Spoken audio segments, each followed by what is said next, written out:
الحمدللہ رب العالمین والصلاة والسلام علی سید الانبیاء والمرسلین اما بعد فاعوذ باللہ من الشیطان الرجیم بسم اللہ الرحمن الرحیم۔ امید کرتا ہوں کہ آپ نے پیچھے سے یاد بھی کیا ہوگا اور آگے ترکیب اور عبارت بھی اچھی طرح سے نکال کر آئے ہوں گے۔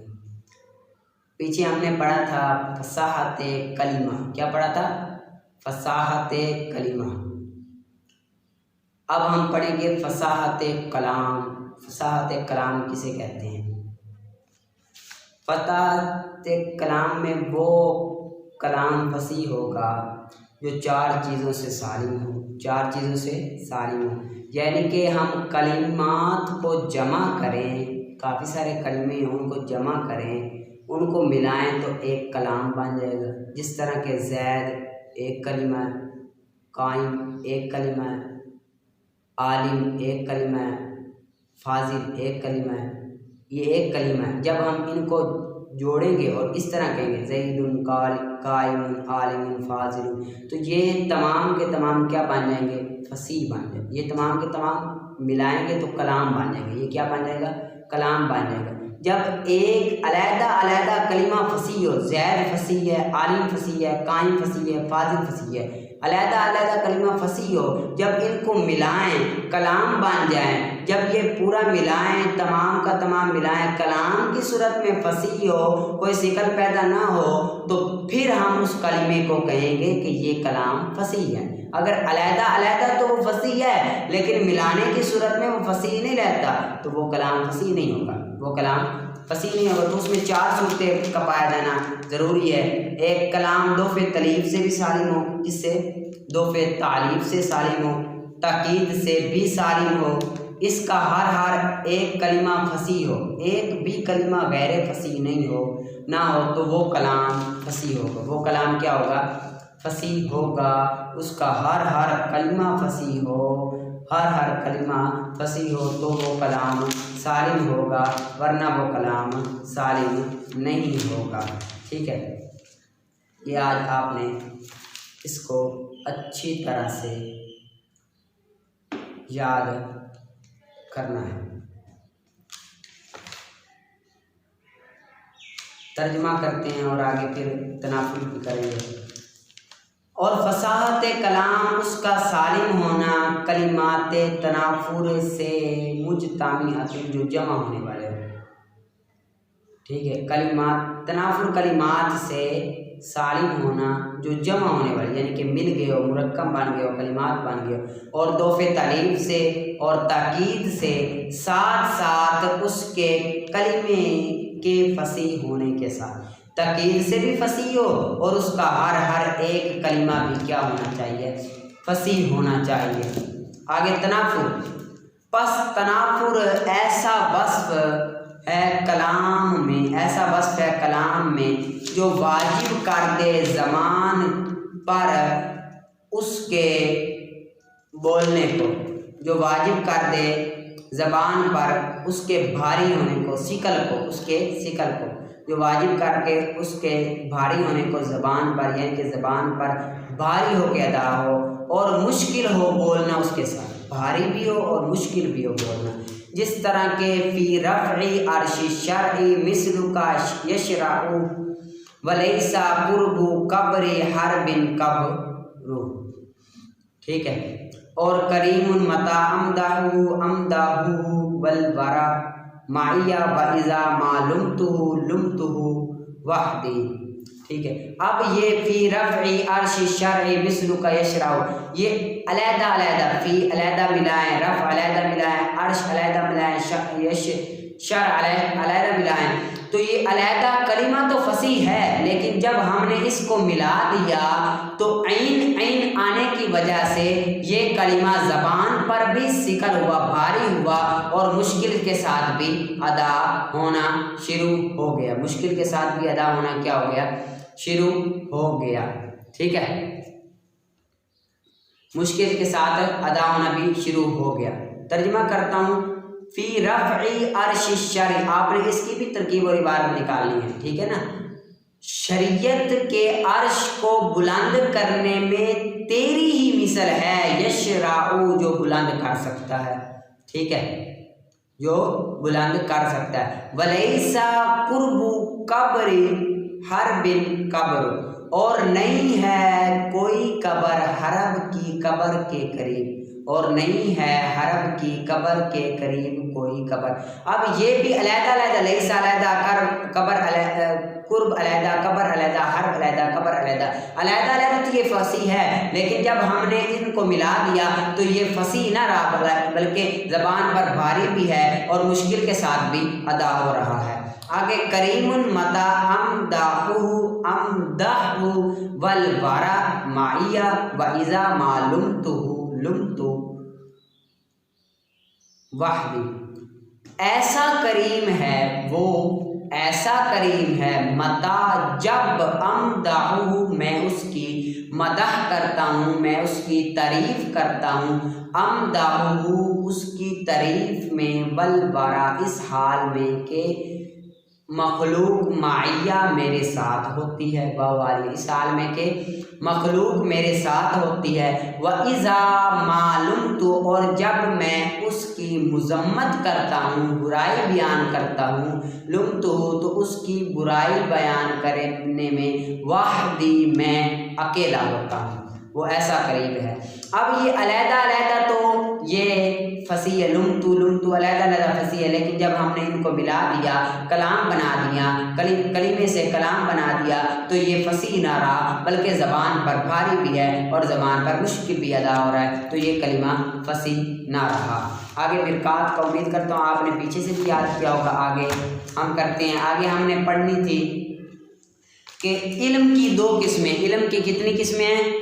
علم کی دو قسمیں ہیں۔ علم کی کتنی قسمیں ہیں؟ علم کی دو قسمیں، یعنی کہ علم تقسیم ہوتا ہے دو قسموں پر۔ علم کتنی قسموں پر دلیل ہوتا ہے؟ دو قسموں۔ علم کی دو حصوں میں تقسیم ہوتا ہے، ایک تصور اور دوسرا تصدیق کی طرف۔ تصور اسے کہتے ہیں جو حکم سے خالی، جو کس سے خالی ہو؟ حکم سے خالی ہو۔ اور حکم کسے کہتے ہیں؟ حکم کہتے ہیں جس میں حکم لگایا جائے، جس طرح کہ میں کہوں حکم بطور ایجاب ہو یا بطور سلب ہو، جس طرح کہ میں حکم لگاؤں کہ زید قائم، زید کھڑا ہے تو یہ حکم ہے، یا یہ میں کہوں زید لیسا بقائم، زید نہیں کھڑا ہے تو یہ حکم ہے، چاہے حکم بطور ایجاب ہے یا چاہے حکم بطور سلب ہے۔ اگر ہم اکیلے زید کا تصور کریں تو یہ تصور ہوگا، یا اکیلے قائم کا تصور کریں، کھڑے ہونے کا تصور کریں تو یہ بھی تصور ہوگا، لیکن جب ہم ان دونوں کو زید اور قیام کو ملا دیں اور زید اور قیام کے ملانے کے ساتھ تصور کریں تو یہ حکم کے ساتھ شامل ہوگا، تو یہ حکم، یہ زید القائم اکیلا ہو، زید اکیلا ہو، قائم اکیلا ہو تو یہ تو تصور بنے گا، لیکن جب ہم ان دونوں کو ملا دیں تو یہ تصور نہیں بنے گا بلکہ یہ کیا بن جائے گا؟ تصدیق بن جائے گا۔ یہ کیا بن جائے گا؟ تصدیق بن جائے گا۔ اب ہم ترجمہ کرتے ہیں، وَهُوَ يَقْسِمُ عَلَىٰ قِسْمَيْنِ أَحَدُهُمَا، اور وہ یعنی کہ علم تقسیم ہوتا ہے دو قسموں پر، أَحَدُهُمَا ان میں سے ایک، يُقَالُ لَهُ تصور کہا جاتا ہے اس کے لیے تصور، اور ان میں سے دوسرا یا تعبیر کیا جاتا ہے اس سے تصدیق کے ساتھ، تعبیر کیا جاتا ہے اسے تصدیق کے ساتھ۔ پہلے کو تصور کہا جاتا ہے اور دوسرے کو کس کے ساتھ تعبیر کیا جاتا ہے؟ کس کے ساتھ تعبیر کیا جاتا ہے؟ تصدیق کے ساتھ تعبیر کیا جاتا ہے۔ بہرحال تصور فَهُوَ الْإِدْرَاكُ الْخَالِي عَنِ الْحُكْمِ، پس وہ خالی ادراک حکم سے ہے، پس وہ ادراک خالی ہے حکم سے۔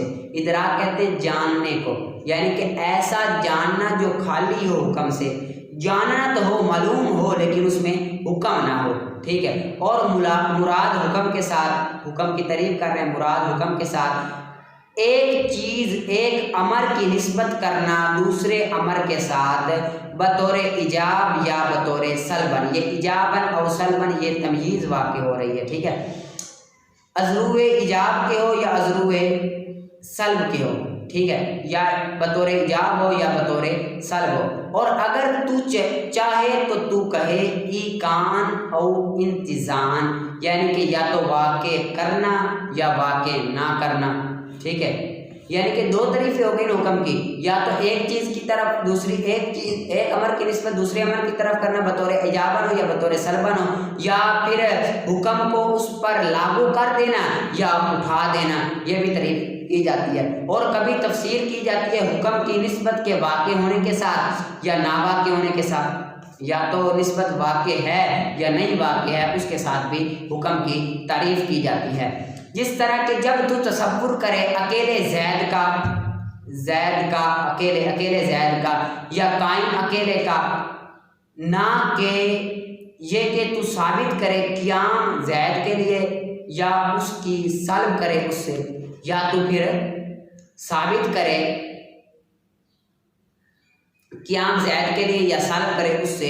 اگر اکیلا تصور کرے زید کا یا اکیلا قیام کا تصور کرے تو پھر یہ تو تصور ہے، لیکن اگر بغیر قیام کو زید کے ثابت کرنے کے اور بغیر ہی زید کو کے قیام کے سلب کے، بغیر اس کے اگر قیام واقع کر دے یا لاگو کر دے یا سلب کر دے تو یہ پھر تصور نہیں رہے گا بلکہ یہ تصدیق بن جائے گا، کیونکہ اس میں حکم آ گیا ہے۔ جب حکم آ جائے تو پھر وہ تصدیق بن جاتا ہے۔ آگے ہم نے کہا تھا آپ کو کہ کتاب البیوع قدوری کا آپ نے نکال کر آنا ہے، قدوری کا کتاب البیوع سے آپ ترکیب اور عبارت نکال کر آئیں گے۔ آج میں آپ کو بتاؤں گا کہ تین چیزیں ہوتی ہیں، ایک ہوتا ہے بائع، ایک ہوتا ہے مشتری اور ایک ہوتا ہے مبیع۔ ایک کیا ہوتا ہے؟ ایک بائع ہوتا ہے، ایک مبیع ہوتا ہے اور ایک مشتری ہوتا ہے۔ کتاب البیوع، بیوع کہتے ہیں خرید و فروخت کی کتاب، یعنی کہ جو ہم خرید و فروخت کرتے ہیں اس کے بارے میں یہ بیان ہے۔ ایک ہوتا ہے بائع، ایک ہوتا ہے مشتری اور ایک ہوتا ہے مبیع۔ بائع کہتے ہیں بیچنے والے کو، مشتری کہتے ہیں خریدنے والے کو، اور مبیع اس چیز کو کہتے ہیں جو بیچ رہا ہے بائع اور مشتری خرید رہا ہے۔ مثال کے طور پر یہ کتاب ہے، یہ کتاب میں دکاندار کو، یہ کتاب میں زید کو بیچتا ہوں، یہ کتاب میں زید کو بیچتا ہوں، تو میں بائع ہوں، میں کیا ہوں؟ بائع ہوں، میں بیچنے والا ہوں، میں کیا بن گیا؟ بائع بن گیا۔ اور جو زید تھا وہ مشتری بن گیا، کیوں؟ کیونکہ وہ خریدنے والا ہے۔ اور یہ کتاب کیا بنی؟ یہ مبیع بنی۔ یہ کتاب کیا بنی؟ یہ مبیع بنی۔ یہ کتاب کیا بنی؟ یہ مبیع بنی۔ ٹھیک ہے، ایک ہوتا ہے بائع، ایک ہوتا ہے مشتری اور ایک ہوتا ہے مبیع۔ بائع بیچنے والے کو کہتے ہیں، مبیع اس چیز کو کہتے ہیں، اور مشتری خریدنے والے کو کہتے ہیں۔ کتاب البیوع خرید و فروخت کی کتاب۔ البیع ینعقد بالایجاب والقبول اذا کان باللفظ الماضی، بیع منعقد ہو جاتی ہے ایجاب و قبول کے ساتھ جب ہوں دونوں لفظ ماضی کے ساتھ۔ جب دونوں لفظ ماضی کے ہوں تو بیع منعقد ہو جاتی ہے، واقع ہو جاتی ہے، ثابت ہو جاتی ہے۔ جس طرح کہ میں اب یہ کتاب بیچوں کسی کو، میں کہوں کہ یہ میں نے کتاب بیچی، یہ کیا ہے؟ یہ کیا ایجاب ہے، اور وہ کہے کہ میں نے یہ کتاب لی، یہ قبول ہے۔ میں نے کہا یہ میں نے کتاب بیچی، یہ بھی ماضی کا ہے۔ اس نے کہا میں نے قبول کی، یہ بھی لفظ ماضی کا ہے۔ جب دونوں لفظ ماضی کے ہوں اور ایجاب و قبول بھی پایا جائے، یعنی کہ بیچنا اور لینا بھی پایا جائے، تو اس وقت بیع منعقد ہو جاتی ہے، یعنی کہ ثابت ہو جاتی ہے کہ ہم نے ایک دوسرے سے یہ بات خرید لی، یہ چیز خرید لی اور یہ چیز بیچ دی۔ آگے آپ کر کے آنا، عبارت اور ترکیب نکال کر آنا، اور یہ بھی یاد کر کے آنا۔ انشاءاللہ تھوڑا تھوڑا کر کے ہم کرتے جائیں گے انشاءاللہ عزوجل۔ شریعت میں ہر چیز کا بیان ہے، شریعت نے ہمیں ہر چیز کا حکم دیا ہے، چاہے وہ کوئی چیز ہو، نماز ہو، روزہ ہو، خرید و فروخت ہو، ہمیں ہر چیز کا حکم دیا ہے۔ یہ بات ذہن میں رکھنا، یہ کوئی نئی بات نہیں ہے کہ ہم یہ کتاب البیوع خرید و فروخت کی کتاب پڑھ رہے ہیں اس کے بارے میں، یہ نئی بات ہے، یہ ہم نے پڑھی نہیں ہوئی۔ دراصل ہمیں شریعت نے ہر چیز کا حکم دیا ہے، ہمیں شریعت نے نظام کا حکم دیا ہے، پھر قرآن و حدیث کا حکم دیا ہے۔ جب ہم اپنے نظام کو قابو کر لیں گے پھر نماز روزہ ہم سے جدا نہیں ہو سکتا۔ ہم نے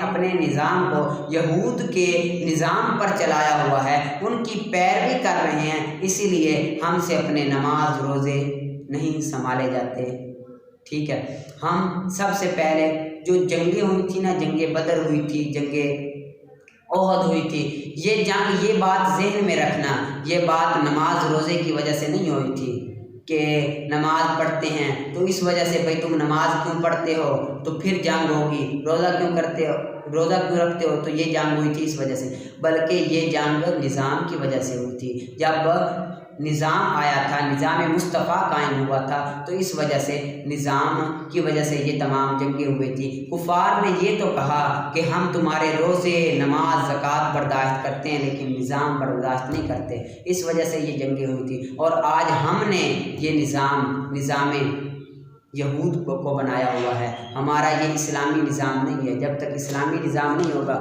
ہم صحیح طرح سے جی نہیں سکتے، چل ہی نہیں سکتے۔ رب تعالیٰ سے دعا ہے جو